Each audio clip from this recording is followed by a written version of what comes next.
Mayong hapon kanatong tanan mga higala, mga kaigsuonan ko ni Kristo. Sa tanan nga mga kaprentiyan, mga kahigalaan, ug sa tanang mga kaigsuonan atong mga Katoliko, ug sa tanang naga-like ug share, mga followers, mga viewers, ug sa tanan nga mag-follow pa.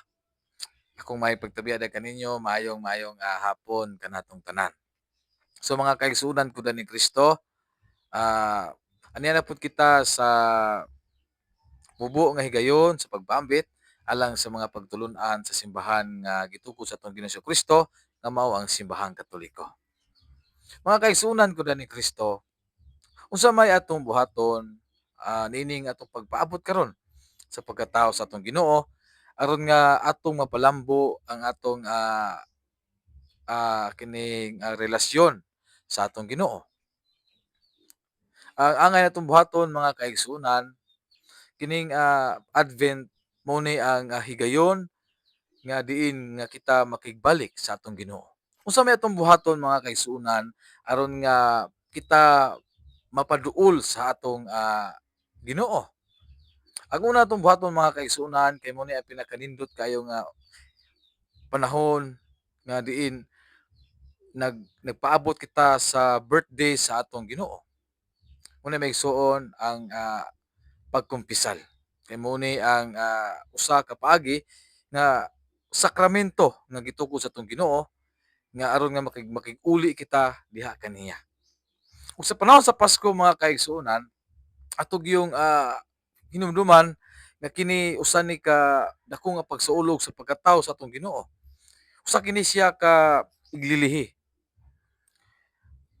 Ang uban mga kaigsuonan atong mga kaigsuonang mga Katoliko anang dispiras pa lang sa 24, ang uban naghubog-hubog na, ang uban naghanda. Sakto mga kaigsuonan ang atong gibuhat nga maghanda kita diin kay natawo man ang atong manunubos. Dako atong pagpasalamat sa atong langitnon nga Amahan kay nagpakatawo sa dinis kalibutan tungod og alang sa atong kaluwasan. Ug ang atong pagtuo mga kaigsuonan nining adlaw atong ipahigayon maigsuon sa husto nga pagpahigayon. Ang uban natong mga kaigsuonan sa dispiras pa lang tuan na ito hubog diri, hubog didto. Pagka December 25 nga angay naunta nato nga mosimba kita nianang adlaw kay iglilihi. Wala kasimba gumikan sa kahubog. Mohinungdan mga kaigsuonan nga wala na himutang o wala na plastar ang atong pagsaulog. Imbis nagsaulog kita, nagpaabot sa pagkatao sa atong Ginoo, nahulog ginon kita sa laang sayawa. Muni ang ato bantayan mga kaigsuonan nga kining pagsaulog nato labi na sa layong dapit gihimo ng negosyo ang Pasko. Daghanang namaligyag mga pabuto nga kanang mga pabuto mga kaigsuonan uban pang mga patuo-tuo nga sama ng pag